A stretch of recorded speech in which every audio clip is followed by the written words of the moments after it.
Hey fam, how you guys doing? It's Anthony L again. Hey, I'm back again with my baby girl. Remember, if you didn't catch my last video, go check out the last video about mental health.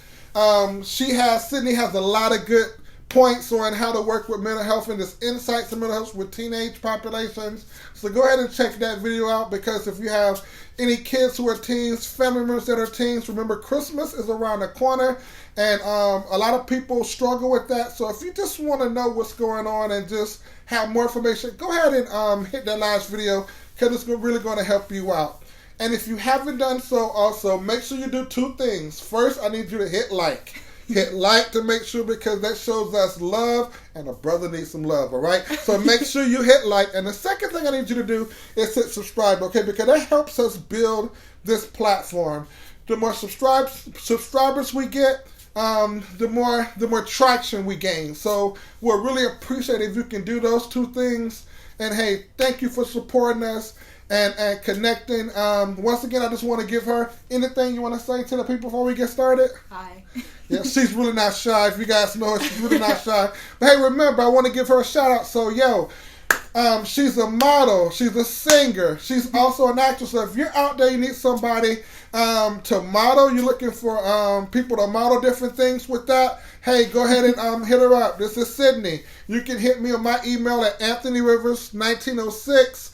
And I will get you in contact with her agent, so that way she can set some things up. But she's ready for any modeling gigs as well as any singing gigs. So if you out there need a singer out there, she has some pipes, so that'll give her a chance, okay?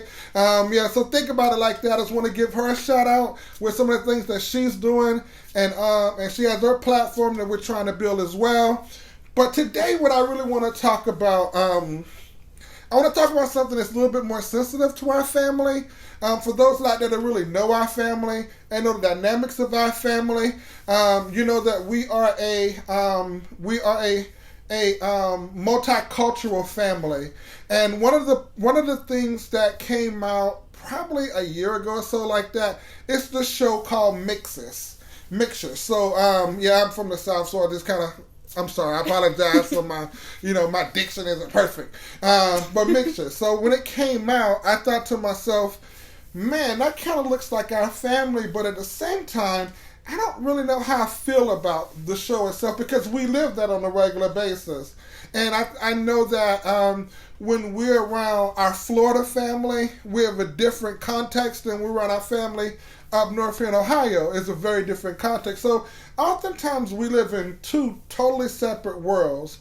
And I know our daughters, being biracial, they live in a very different world. And I want to just give some insight into that from her perspective. Because I know it from my perspective. I've been living it for a long time. I've been married for over 25 years, soon to be 25 years.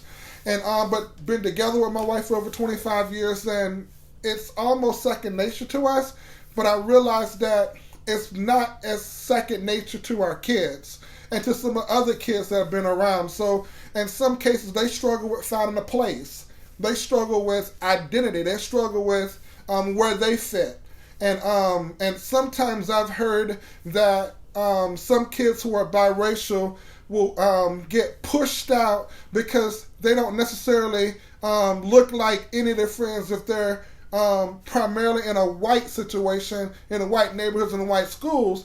But if they also around kids who are primarily African American, then they may not feel connected to that, because for some reason they might think either they're too good or they don't fit in that situation. So they may find themselves marginalized, is what I'm saying. And but on the outside, I think that for the adults around them may not get that or may not really think that that's the case.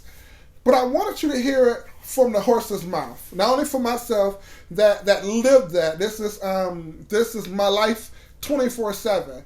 But I want you to hear it from my daughter, who I think that can articulate it from her point of view. So my first question to you, Sydney, is this.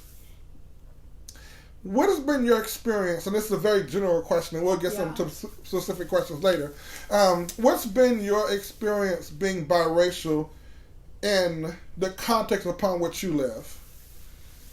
That's a weird question. But growing up, It was just always different. Growing up with an African American father and a Caucasian mother, just trying to understand who you are and where you belong, I guess, is where I'm trying to like go to. Has just always been a struggle in realizing where you fit in. I live in a prominently Caucasian school district and neighborhood, so I always felt like I was too black to fit in, or the way that I spoke, or the way that I acted, or it never fit in with everybody else, but it never made sense where I belonged. Or when I started getting African American friends, it was always like, oh, you're too white for this, or I never fit like the mold because I didn't have the color on my skin. The mindsets and just like personalities could be the same, but it just never worked because of your skin color, which is weird to say even growing up, because you always assume that like little kids don't see color. But in middle school and high school, like, it's just changed drastically, and just trying to fit in and understand where you belong or how you're supposed to act, which has always been like a crazy thing. So, for the people in your life who might be looking at this and thinking, I didn't know she felt that way, and let's say that they're Caucasian, they're white, what feedback would you give to them as it relates to being biracial? The impact that Caucasian individuals have made on my life is crazy, and the things that you've taught me, and the people that I can't speak, but the person that you helped me become is the thing that I can never thank you guys enough for. I wouldn't be the person that I am today without you guys, and I wouldn't have the same talents, or I might not have discovered the same talents that I have, or I just don't think that I would have been as good of a person that I am today without you guys.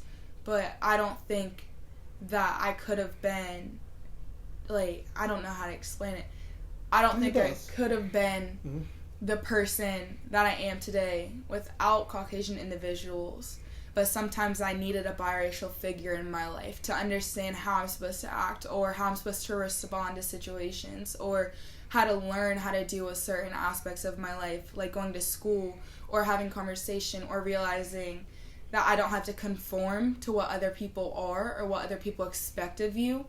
But I also had to break the barriers to realize I can't be like everyone else when I'm not supposed to be like everyone else. I'm different in my skin color, but though, like, my mindset has changed drastically because of my skin color, and who I've become because of the fact that I have a white mother and a black a dad. So let's go over to my side of town. So with individuals that may be looking at this, family as well. A lot of our family look at our videos, and other friends who are African Americans. What feedback would you give to them on your experience being biracial? You guys have shaped me so much, and it is literally either the best thing or like the most fun thing. I've found so much of myself in interacting and communicating with people that I feel like I look more, and that like I look more alike, but I also think more alike. You've given me so much drive, and I've wanted to just become the best that I can be and just work as hard as I can to accomplish the goals that I was set out to do and accomplish. It's just crazy. Like, I found my voice through there, not only singing, but the way that I feel. Like, I've been able to express my feelings, and I've realized that I have to work harder because of my skin color and because of the way that I look.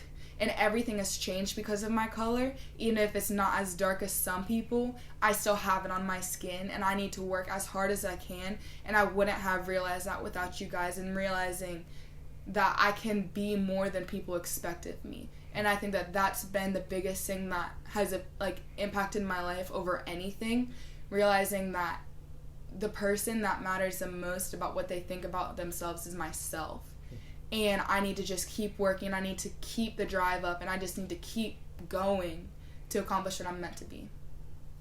So this might be a tougher question for you, but I want you to, take a second and think about it. It might be people looking at this video and thinking to themselves, did you ever feel like you needed to choose between, you being all the way black or being all the way white? I mean, have you ever been in a situation where you feel like people wanted you, or you yourself just wanted to feel like, I don't really need to choose who I am or who I'm going to be?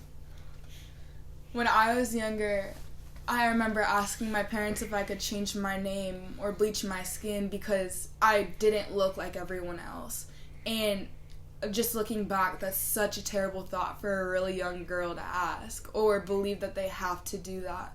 I wanted to look like everyone else, and I even went through a phase where I wanted to dress or act or like specifically look like everyone else because I wasn't always the same, or I didn't always have the relationship with my parents that other people did because they didn't always look like me and I didn't understand how to talk to them, or I didn't really have people to look up to as biracial figures in my life to understand who I was supposed to be. And that's just such a crazy thought because I've always felt like I had to choose a side. Or when I would go see some of my African American family, I never felt like I fully fit in. I would change the way that I act. I would change the way that I speak, which is code switching. And I would always try to change so I fit in more. But I always felt more in peace with my African American side because that's who I looked like more. And I always felt like I couldn't always fit in with my family on my mother's side because I didn't look like them and I was different. I was always different. Or going to school and teachers acting different to me than they would before. In 6th grade, I was asked if I was adopted at a parent-teacher conference by a teacher because I didn't look like my parents.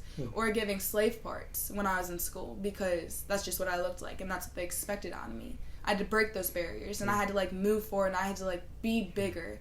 And that's the part that I was talking about before where it's I can't conform. I just have to be better each day. So last question is this. Have there been any blessings or what's the positive side or the blessings to being biracial? I get the best of both worlds is the best way to say it. The skin color. Everybody always comments on it and nobody knows my ethnicity and that is the most fun thing ever. Or your hair is so pretty. The physical attributes that I get from both sides and just the compliments and it's your color is so pretty or just all these different things. I think because I always look different, I was treated differently, which it has its goods and its bads. But one of the goods is I always stuck out. So I was always treated different. And once I realized my talents and once I embraced that because I realized who I was, that was one of the best things ever because since I stuck out, my talents were recognized and I realized who I was and who I was meant to be, and that's just the craziest thing. There's so many positives and it's just crazy. I love it. And I wouldn't take being biracial over any other race. Thank you so much. Hey, thank you for tuning in. Hey, this is my baby girl, Sydney Rivers. So remember, if you have anything she can help you with, whether it's a song or singing something or acting or modeling, just hit me up at Anthony Rivers 1906. For those that know about 1906, yes, that's an alpha. It's not a gang sign. That's a fraternity thing. So that's for my Alpha Phi Alpha fraternity brothers. Absolutely. So Anthony Rivers 1906 at gmail.com. Hey, remember that I love you and you matter. Chestnut Street.